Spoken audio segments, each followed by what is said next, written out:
گھر محبت کا، جلیل آسان نہیں آباد کرنا گھر محبت کا، یہ ان کا کام ہے جو زندگی برباد کرتے ہیں۔ تو علوم دینیا کا حاصل کرنا بربادی کا باعث نہیں ہوئے، تو میں نے ویسے شعر پڑھ دیا۔ تو برباد کیا ہے؟ جو دنیا دار ہیں، ہاں بربادی کا مفہوم بھی ہے، اس کو بھی میں ثابت کر سکتا ہوں کہ جو لوگ آج ملوں کے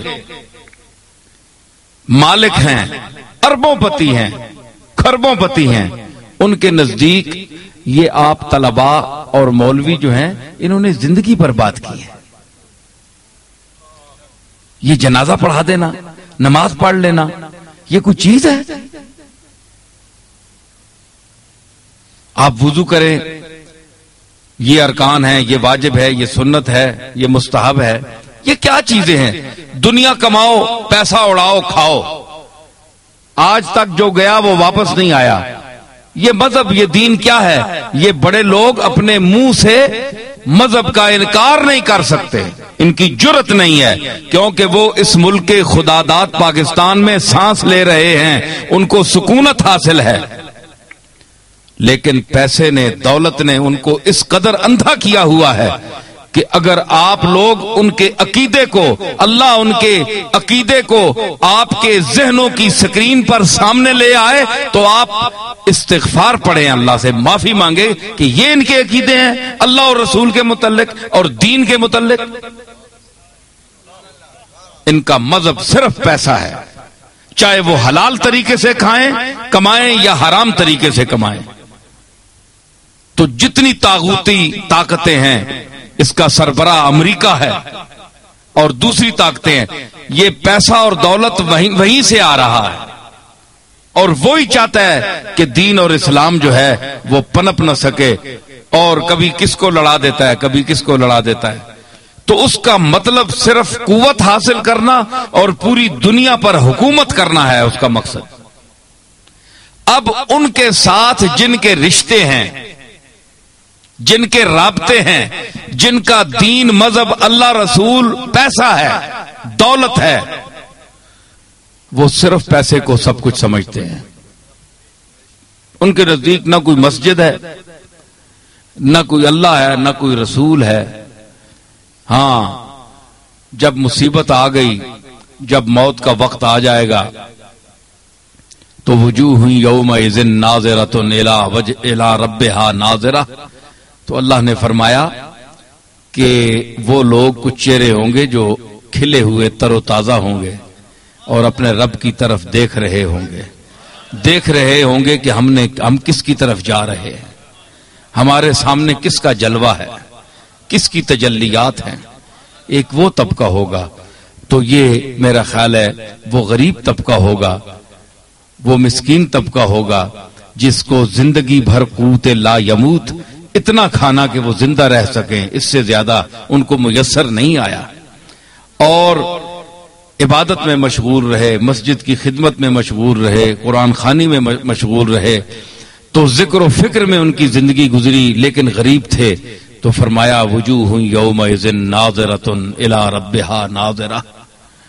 تو وہ تر و تازہ ہوں گے، کھلے ہوئے ہوں گے، ہے جی۔ اور بقول علامہ اقبال کے نشانے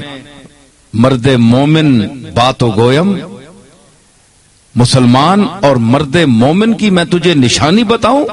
کہ مرد مومن کون آتا ہے؟ جو مرگ آیت تبسم بر لبے اوست، جب موت آتی ہے تو امواج تبسم اس کے ساحل لب پر کھیلتی ہیں، مسکرا کر جان دیتا ہے، حشاشی بشاشی کے عالم میں مرتا ہے، اپنے جان آفری کے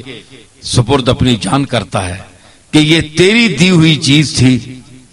تجھے واپس لوٹا رہا ہوں۔ انا للہ و انا الیہ راجعون، ہم اللہ کے ہیں اور ہم نے ایک دن اللہ کی طرف لوٹ کر جانا ہے۔ یہ وہ آدمی خوشی سے جا سکتا ہے جس نے دنیا کو مسکن نہ بنایا ہو، ڈیرا پکا نہ جمایا ہو۔ جس نے، میرے دادا حضرت بابو جی رحمت اللہ علیہ مسافر چند روزہ خود کو لکھتے تھے، تو اس کا مقصد کیا تھا ہم بھی کسی دور میں سمجھتے تھے کہ یہ کیا بات لکھتے ہیں، تو عقل نارسا تھی، سمجھ نہیں تھی، تو جب سمجھ آئی تو یہ دیکھا کہ ان کا حرف حرف سچا تھا۔ خود کو مسافر چند روزہ میں نے کہتا تھا کہ اتنی دنیا، دولت، پیسہ، شہرت، اتنے لاکھوں مرید ایک شخص کے، تو وہ اپنے آپ کو مسافر چند روزہ، چند دن کا مسافر کیوں لکھتا ہے؟ یا تو غریب ہو نا، کھانے پینے کی کوئی چیز نہ ہو، کوئی پوچھنے والا نہ ہو، تو پھر تو انسان، سادی کہتا ہے نا، تواضع ز گردن فرازاں نکوس، گداگر تواضع کنت خوے اوست۔ عاجزی اور فروتنی جو ہے یہ بڑے لوگوں سے جچتی ہے، ان کو اچھی لگتی ہے۔ اگر کوئی بڑا آدمی، دولت مند، عزت والا، جس کے دنیا ہاتھ چومتی ہو، لاکھوں اس کے جوتوں میں بیٹھنے کو فخر سمجھتے ہوں، وہ اگر کسی سے عاجزی یا تواضع کرے یا کسی کو بلا لے یا پوچھ لے، تو اس کا یہ عمل جو ہے اس کے لیے زیور ہے، زینت ہے، کہ اس کو اس کی محتاجی نہیں ہے۔ لیکن گداگر تواضع کنت ہوئے ہوست، اگر مانگنے والا منگتا جو ہے وہ کسی سے لجاجت کرتا ہے، عاجزی کرتا ہے، تو یہ تو اس کی پرانی جدی پشتی عادت ہے۔ اس کو تو ٹریننگ دے کر بھیجا گیا ہے کہ لجاجت کرے گا کوئی تو کوئی بولے گا یا روپیہ دے گا یا پیسہ دے گا۔ تو میرے دادا کو کیا حاجت تھی؟ اللہ تعالیٰ نے ان کو بڑا ہر طرح سے کرم کیا تھا، لیکن ہمیشہ فرماتے تھے مسافر چند روزہ۔ تو مطلب یہ تھا کہ میں نے اس دنیا میں چند دن رہنا ہے، اس کے بعد میں دنیا سے چلا جاؤں گا۔ مبشرہ ہاتھے بیٹھا، ہاتھے بیٹھا، سمجھ آئی؟ تو چند دن رہنا ہے، تو اس پر فخر کیا کرنا؟ یہ چیز پیدا کرنے کے لیے، یہ چیز کیا ہے، یہ عقیدہ کیا ہے، یہ چیز پیدا کرنے کے لیے آپ کو اللہ کے مقبولوں کی طرف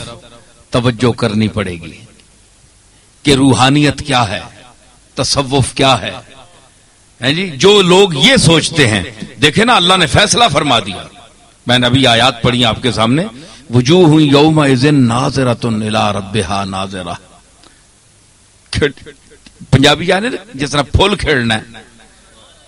موت سامنے آتی ہے دنیا دار کے تو وہ دبکتا ہے، مرتا ہے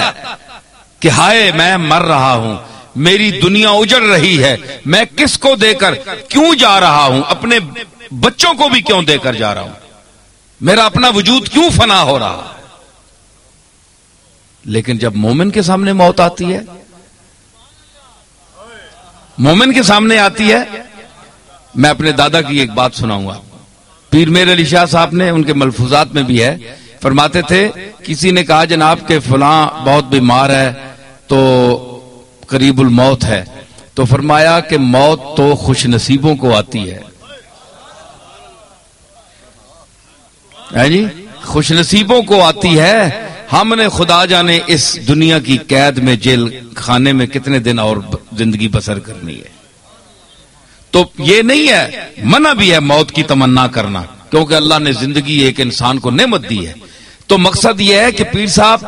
کیوں یہ کرتے تھے کہ موت سے ڈرتے نہیں تھے یا ان کے دل میں جھجک نہیں تھی؟ کیونکہ ایک تو یہ ہے کہ اچھی صالحین کی زندگی انہوں نے گزاری،